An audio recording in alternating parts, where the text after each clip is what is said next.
हथियारों के मामले में इजरायल को दुनिया का एक बहुत ताकतवर मुल्क माना जाता है।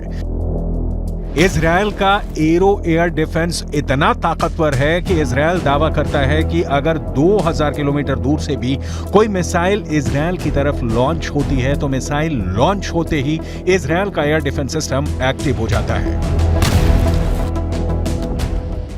जब तक इजरायल अपनी एयरफोर्स के माध्यम से गाजा पट्टी पर बमबार्डिंग करता रहा, तब तक इजरायल के सैनिकों के मारे जाने की संख्या का आंकड़ा लगभग स्थिर रहा। लेकिन जैसे ही इजरायल ने अपना ग्राउंड ऑपरेशन शुरू किया, इजरायल के सैनिकों की मौतों की संख्या लगातार बढ़ती गई। लेकिन अब जो समाचार फिलिस्तीन के अखबार छाप रहे हैं, उससे ऐसा लग रहा है कि इजरायल की सेना और इजरायल की सरकार इजरायल के सैनिकों की मौत के आंकड़ों को छुपा रही है।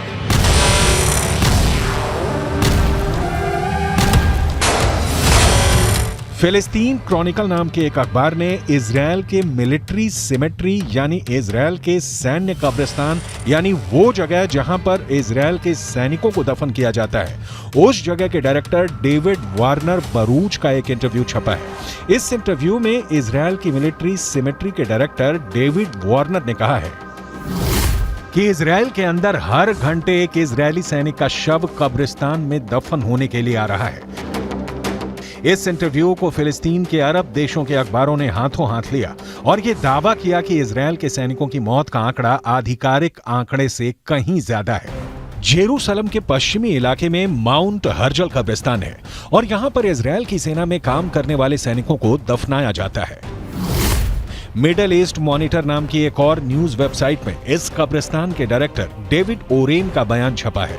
पिछले 48 घंटे में 50 इजरायली सैनिकों को दफनाया गया है। ये चौंका देने वाली बात है क्योंकि इजरायल ने दावा किया है कि 7 अक्टूबर से अब तक इजरायल के करीब 400 सैनिक मारे गए हैं। इनमें से करीब 80 सैनिक गाजा के ग्राउंड ऑपरेशन में मारे गए हैं। करीब 10 सैनिक लेबनान के बॉर्डर पर हिजबुल्लाह से लड़ते हुए मारे गए हैं और 300 से ज्यादा सैनिक 7 अक्टूबर और उसके बाद एक हफ्ते तक इजरायल के अंदर हमास के आतंकवादियों से सीधे लड़ते हुए मारे गए हैं।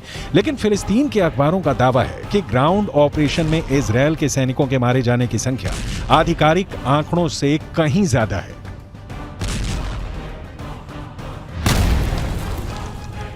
अगर इजरायल के मिलिट्री सिमेट्री यानी सैन्य कब्रिस्तान के डायरेक्टर डेविड वारेन के आंकड़ों को सही माने और इस हिसाब से अनुमान लगाएं कि हर घंटे में एक सैनिक की मौत हो रही है, तो इजरायल के ग्राउंड ऑपरेशन को लगभग 30 दिन हो चुके हैं। एक दिन में 24 घंटे होते हैं, यानी 30 दिन में 720 घंटे होते हैं। अगर इजरायल के सैन्य कब्रिस्तान के डायरेक्टर के मुताबिक हर घंटे में एक सैनिक की मौत हो रही है, तो इसका मतलब यह है कि अब तक ग्राउंड ऑपरेशन से 30 दिनों में 720 सैनिकों की मौत हो चुकी है। यह सिर्फ एक अनुमान है, इसकी पुष्टि नहीं की जा सकती है। इतना ही नहीं, हिजबुल्लाह ये दावा करता है कि लेबनान के बॉर्डर पर जो जंग चल रही है उसमें हिजबुल्लाह के 80 लड़ाके मारे गए हैं, जबकि इजरायल के करीब 10 सैनिक मारे गए हैं। जबकि हिजबुल्लाह को सपोर्ट करने वाले देश ईरान के सर्वोच्च नेता खामनेई भी ये बयान जारी कर चुके हैं। इजरायल के ज्यादा सैनिक मारे गए हैं, लेकिन इजरायल आंकड़ों को छुपा रहा है। अब ऐसे में सवाल ये उठता है कि क्या वाकई में इजरायल की सेना अपने मारे गए सैनिकों के आंकड़ों को छुपा रही है? इजरायल की सेना प्रोपेगेंडा वॉर में हमेशा सबसे आगे रहती है और आज भी इजरायल और हमास के युद्ध में अगर देखा जाए तो हमास के पक्ष में बात करने वाले गाजा पट्टी के फिलिस्तीनी पत्रकारों की हालत बहुत ज्यादा खराब है। गाजा पट्टी के अंदर लगातार हुई बमबारी में अब तक करीब 45 पत्रकार मारे जा चुके हैं जो फिलिस्तीन के मुद्दे को कवर कर रहे थे। अब ऐसी स्थिति में गाजा के संचार तंत्र पर इजरायल का 75% कब्जा है और इजरायल जो चाहता है वही सूचना गाजा से बाहर निकलती है, क्योंकि गाजा के अंदर इजरायल की सेना अपनी पकड़ को मजबूत कर रही है। और जहां तक इजरायल के सैनिकों के मारे जाने की संख्या का सवाल है, तो यहां एक और बात जाननी जरूरी है कि इजरायल की डिफेंस फोर्स खुद को एक सुपीरियर आर्मी यानी सर्वश्रेष्ठ सेना की तरफ प्रस्तुत करती है और ऐसे में वो कभी नहीं चाहेगी कि वो अपने सैनिकों की मौत के ऐसे आंकड़े पेश करे जो दुश्मनों के मुकाबले ज्यादा हो। लेकिन यहाँ पर नोट करने वाली बात यह भी है कि इजरायल की ये सैन्य नीति है कि वो हमेशा दुश्मन के 10 गुना आदमी ज्यादा मारता है और अब तक के आंकड़ों पर गौर करें तो गाजा के अंदर 15,000 से ज्यादा लोग मारे जा चुके हैं और करीब 7,000 लोग मलबे में दफन हैं। इनमें से मारे गए बच्चों की संख्या तो करीब 7,000 हो चुकी है। यानी गाजा में एक बहुत बड़ा नरसंहार हो रहा है। लेकिन उसके बाद भी अमेरिका के नेशनल सिक्योरिटी काउंसिल के प्रवक्ता जॉन किर्बी ने पत्रकारों के सामने एक प्रेस कॉन्फ्रेंस में यह कहा है कि गाजा पट्टी में कोई नरसंहार नहीं हो रहा है। ये पूरा बयान आपको सुनाएंगे और इसके आगे आपको ये भी बताएंगे कि कैसे जॉर्डन भी गाजा पट्टी के जख्मों पर नमक छिड़क रहा है। लेकिन सबसे पहले अमेरिका के उस पाखंड के बारे में बताना जरूरी है जो बिल्कुल साफ नजर आ रहा है। यूक्रेन और रूस के युद्ध में जब पुतिन की मिसाइल यूक्रेन पर कहर बनकर टूट रही थी और करीब 1,000 यूक्रेनी बच्चे हताहत हुए थे, तब अमेरिका ने यह कहना शुरू कर दिया था कि पुतिन नरसंहार कर रहे हैं। लेकिन गाजा पट्टी के अंदर हजारों मौतों के बाद भी अमेरिका इसे नरसंहार नहीं मान रहा है। यह अमेरिका के दोहरे मापदंडों का बुक टेक्स्ट एग्जाम्पल है।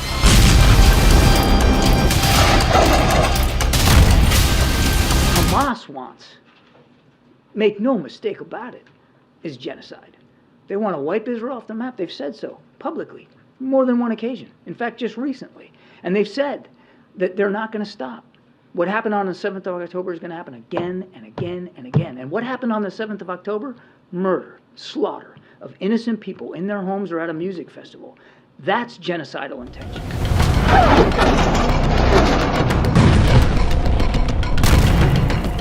मलेशिया के प्रधानमंत्री अनवर इब्राहिम ने कहा है कि यूक्रेन की घटनाओं को नरसंहार मानना और गाजा पट्टी की मौतों को नजरअंदाज करना वैश्विक पाखंड है।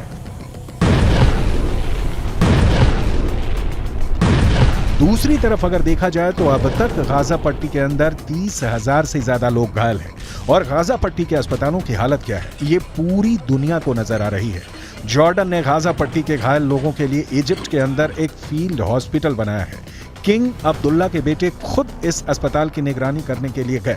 लेकिन आपको जानकर हैरानी होगी कि इस फील्ड हॉस्पिटल में मात्र 40 बेड हैं, जबकि गाजा के अंदर 30,000 से ज्यादा लोग घायल हैं।